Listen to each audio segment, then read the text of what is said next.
किसी के सामने भैंस खड़ी करके ये पूछेंगे कि इसमें काला क्या है तो क्या कहोगे? अब भैंस पूरी खा ली है।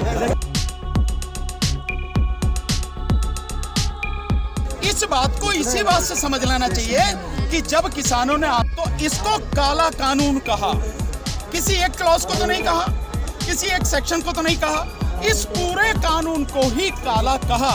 यूं कहा कि इसमें कुछ भी अच्छा नहीं है। बड़े लंबे समय तो खेती कानूनों के विरोध किसान जथेबंदियों वालों दिल्ली के बॉर्डर से धरने लगाए गए ने। किसान कानूनों को रद्द करवाना चाहते हैं, पर सरकार कानून रद्द करने लिए तैयार नहीं। बल्कि सरकार का तो ये कहना है कि ये तीनों कानून किसान के फायदे वाले कानून ने। इन्हां तीनों कानूनों बारे बोलदे हां एक अधिवक्ता ने की कहा, आओ सुनते हैं। धता बता के और जो मन में आ रहा है वो सब करना चाहिए। दूसरा, इस फोटो को यहाँ लगाने का मतलब ये है कि इस देश के लोग ये समझने लगे हैं, ये जानने लगे हैं कि उनके अधिकारों की रक्षा तो वो संविधान से ही हो सकती है। और संविधान से होने का मतलब ये है कि जिन्होंने इस देश का संविधान बनाया उन्होंने सबके अधिकारों की रक्षा की व्यवस्था उस संविधान में की। इसलिए पूज्य बाबा साहब को सम्मान देते हुए और सांकेतिक रूप से यहाँ पर उस तस्वीर का लगा होना इस बात का परिचायक है। दूसरा ये इस बात का भी परिचायक है कि इस आंदोलन में केवल एक जाति विशेष का ठप्पा लगाने की बार बार जो सरकार कोशिश कर रही है वो एक जाति विशेष का आंदोलन नहीं है। जैसे पहले वो कह रही थी कि ये पंजाब के चंद लोगों का आंदोलन है, सिखों का है, और झंडा उसमें फहरा के लाल किले पे सिखों, और अब पूरा पश्चिमी उत्तर प्रदेश उठ के आ गया, उत्तर प्रदेश ही आ गया, हरियाणा भी आ गया, तो अब कहने लगे जाटों का आंदोलन है।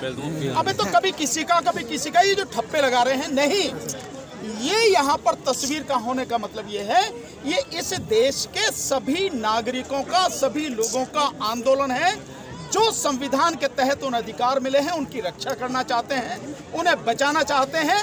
और इस सरकार जो संविधान को खत्म करना चाहती है उससे संविधान को बचाना चाहते हैं। सीनियर अधिवक्ता हैं, ये बताइए संसद में गोई उठ रही है कि इसमें काला क्या है, काले कानून में? यार मुझे एक बात बताओ, अगर किसी के सामने भैंस खड़ी करके ये पूछेंगे कि इसमें काला क्या है तो क्या कहोगे? अब भैंस पूरी खा ली है। कानून से और भैंस की तुलना नहीं हुई। नहीं, मैं तो कह रहा हूँ वो नहीं कर रहे, मैं तो बता रहा हूँ ना, ये काला, ये जो कानून है पूरा ही काला है। इस बात को इसी बात से समझ लेना चाहिए कि जब किसानों ने तो इसको काला कानून कहा, किसी एक क्लॉज को तो नहीं कहा, किसी एक सेक्शन को तो नहीं कहा, इस पूरे कानून को ही काला कहा। यूं कहा कि इसमें कुछ भी अच्छा नहीं है, सब कुछ बर्बाद करने वाला है, देश को तबाह करने वाला है, इसलिए ये काला कानून है। तो ये ना पूछे कि इसमें काला क्या है, भैया पूरा ही काला है। और वैसे भी बीजेपी की और मोदी सरकार की तो सारी दाल ही काली होती है।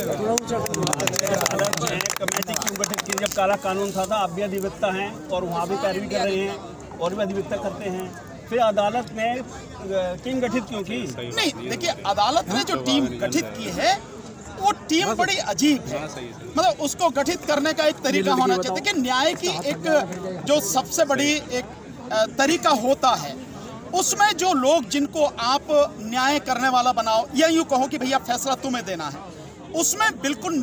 मैं अपने ये मोढियां ते गोडियां तो बहुत दुखी सी। मेरे लिए तो तुरना फिरना भी इन्ना औखा है सी, मैं दस भी नहीं सकता।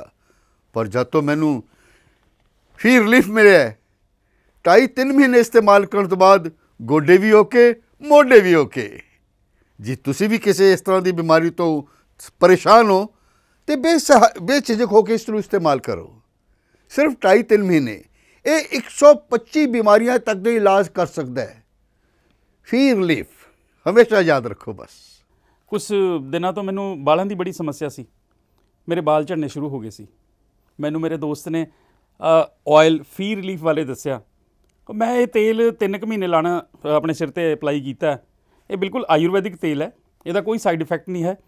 तो मेरे बाल जेडे गंजपन पैना शुरू हो गया सी, वो दोबारा आने लग गए।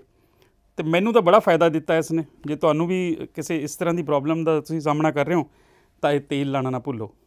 कितना कितनी असीं अपने बालां करके शर्म फील करते हैं कि सोसाइटी बैठे हैं कि कोई मजाक ना कर रहा है, पर थैंक्स टू फ्री रिलीफ जिन्हें मेरा एक कॉन्फिडेंस बिल्ड किया ਜਿਹਦੇ ਲਗਾਉਣ ਨਾਲ ਮੈਂ ਮਾਰਕੀਟ 'ਚ ਹੁਣ ਬੜਾ ਹੀ ਕੌਨਫੀਡੈਂਟ ਹਾਂ ਔਰ ਇਹਦੇ ਨਾਲ ਮੈਨੂੰ ਬੜਾ ਫਾਇਦਾ ਹੋਇਆ। ਤੇ ਮੈਨੂੰ ਸਰਵਾਈਕਲ ਦੀ ਵੀ ਦਿੱਕਤ ਸੀ ਤੇ ਉਹਦੇ ਨਾਲ ਵੀ ਮੈਨੂੰ ਬੜਾ ਰਿਲੀਫ ਮਿਲਿਆ। ਇਹ ਯੂਜ਼ ਕਰੋ ਤੇ ਮੈਂ ਪ੍ਰੈਕਟੀਕਲ ਯੂਜ਼ ਕਰ ਰਿਹਾ।